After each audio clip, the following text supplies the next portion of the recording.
Welcome back to the Galaxy channel, everybody. My name's Jared Poirier. I'm the creative director here at Galaxy, and I have an exciting video for all of you this week. This week, we're going to talk about the best camera that you can get for around $1,000. It feels so good to be back on camera, making some more content for all of you, and there are a lot of topics that I could cover on this week's video, but this is one that comes up very often. Because people know that I create content, I get the question all the time, which camera should I buy? And that's a pretty complicated question. It really depends on what you need in a camera, but here we're gonna focus on that price point. So we're gonna target around that $1,000, and again, I'm Canadian, so $1,000 Canadian price point, and I'm gonna let you guys know what is the best first camera for around $1,000. So, as I was getting into my research for this video, where my mind was really going was, what do people want with their first camera, with that entry-level camera? So I've come up with some criteria here. First thing is ease of use.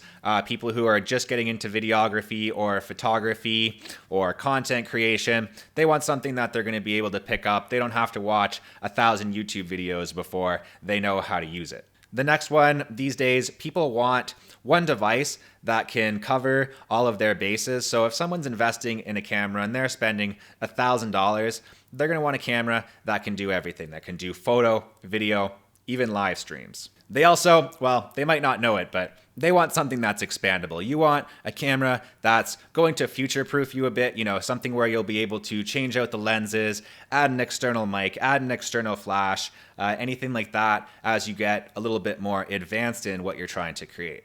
Of course, good quality output is always incredibly important. So, we're going to need a camera that can shoot RAW, shoot really good quality JPEGs, shoot good quality video that you'll be able to edit, that you'll be able to look very professional, for putting that out on YouTube or social media, whatever you want to do.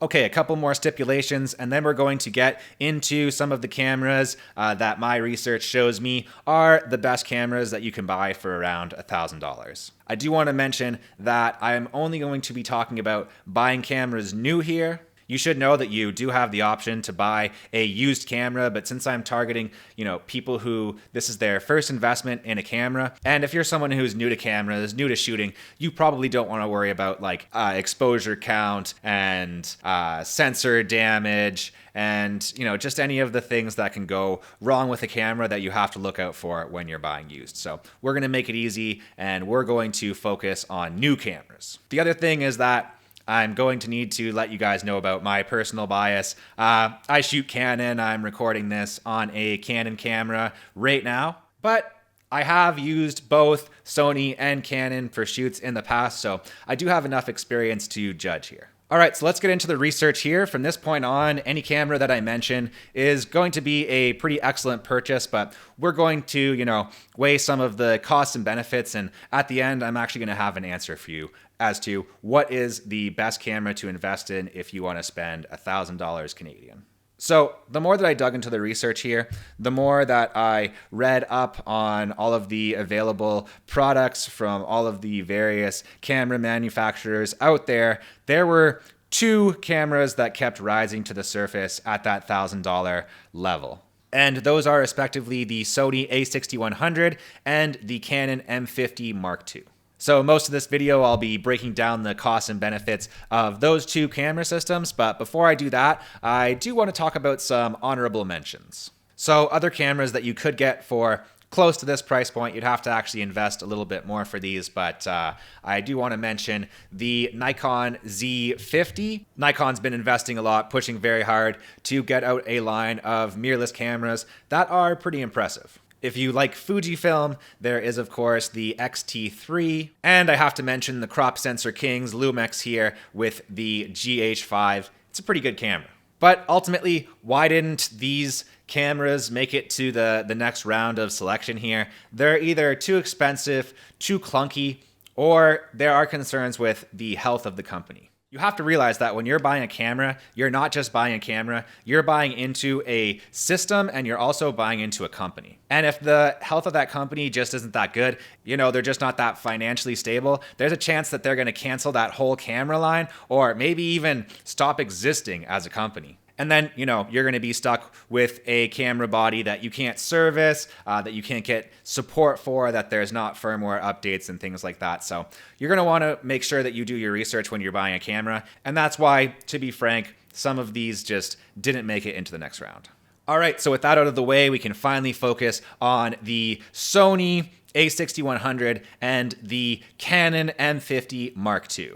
So let's talk about price. At the time of making this video, the Sony a6100 can be purchased for about $1,090 Canadian. That includes the camera body and a 16 to 50 millimeter lens. The Canon M50 Mark II, on the other hand, well, it's about $150 cheaper. At the time of making this video, you could pick one up for $950 Canadian, and it's going to come with a very similar kit lens, a 15 to 45 millimeter. Let's talk about what these cameras have in common, and then we'll get into the costs and benefits of each. Okay, so what do these cameras have in common?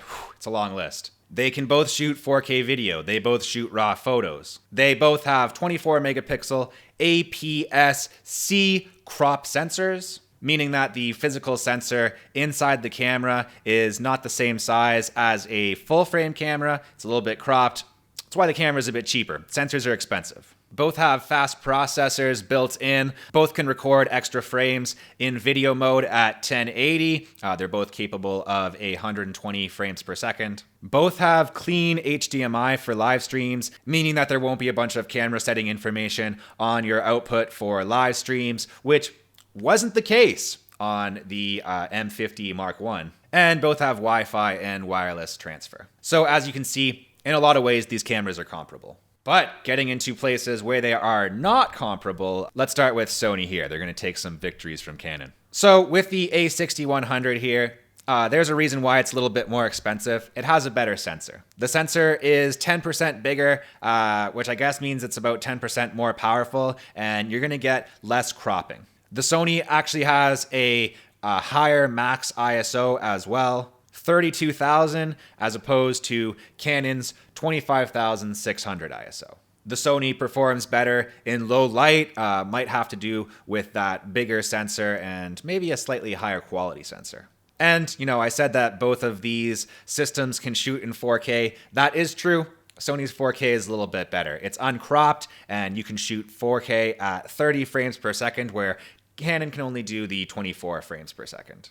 And I'll also note, when it comes to design, Sony, they've really focused on making things more sleek, more modern. I think that it's going to be really attractive for people who are used to taking photos on a smartphone. Oddly enough, I think that Sony has drawn a lot of inspiration from smartphone technology. All right, and it wouldn't be fair if we didn't talk about the places where Canon kicks Sony's ass here. So let's get into that. So Canon, one big thing that they have on Sony is the functionality of the menus on their cameras. Sony, yeah, the menu is customizable, but it's just way more confusing to new users. I'll also note that the way that Sony does their screen, that pop-up screen, it actually messes with the hot shoe on the camera, so you can't pop up that screen and have an external mic at the same time without getting like a cage for the camera. See, this is what I'm saying. It's less accessible. This next one is, this is more of a matter of personal opinion, but I tend to think that Canon has better color tech, especially when you're shooting in JPEG. I find that the colors just come out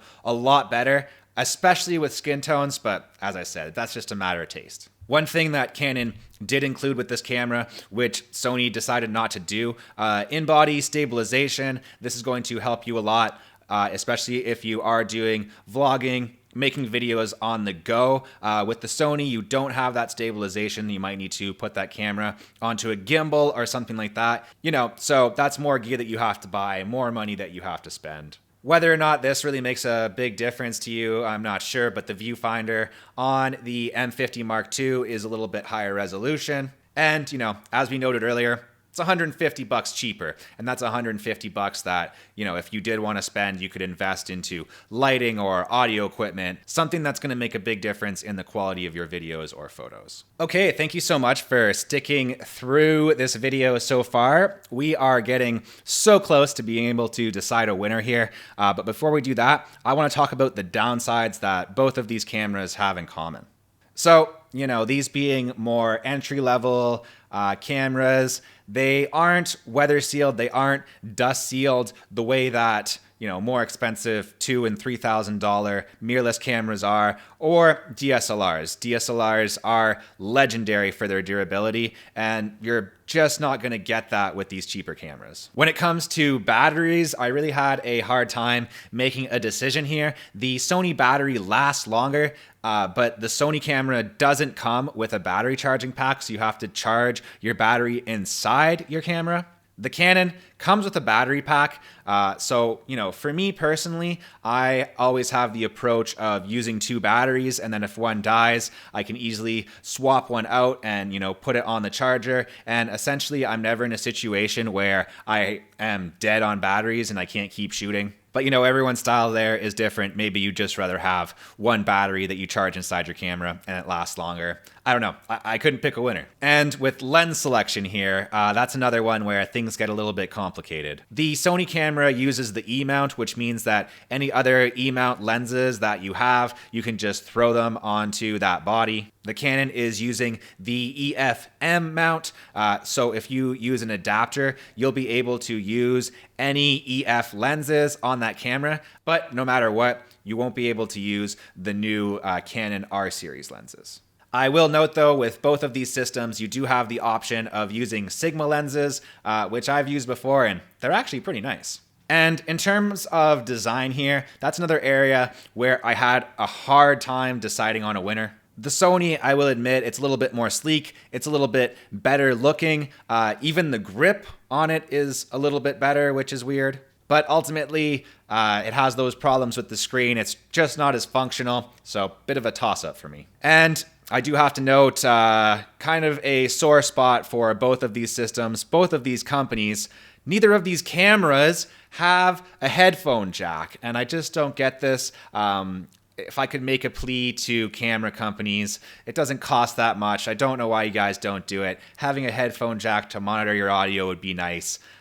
Include a headphone jack. Okay, time for our summary, and then we can finally decide on a winner. So, not surprisingly, the strengths and weaknesses of these camera bodies, they're really the strengths and weaknesses of the companies as a whole. Sony has focused a lot on sensor technology. They've done a lot to improve autofocus.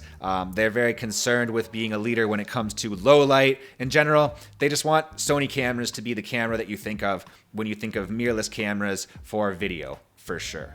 Canon, on the other hand, I think have done a much better job focusing on functionality, focusing on ease of use, and they've created a line of really accessible cameras that you can pick up and start shooting with right away without much trouble, and they do have great color tech as well. And, with this particular video, I'm not talking necessarily about what's the most feature-packed camera or which camera has the best sensor, because if it was, the Sony would win. But what we are talking about is the best camera for beginners, the best camera for someone who's getting into content creation or photography and wants to spend around $1,000 Canadian. And at the end of the day, the Canon is cheaper, it's easier to use, has better menus, the touchscreen is much better. And I just think that if you buy this camera, you're gonna have a much easier time getting that pro look that you want right out of the box. And that's why when people ask me, what camera should I buy if I'm looking to invest around $1,000 Canadian? I say the Canon M50 Mark II.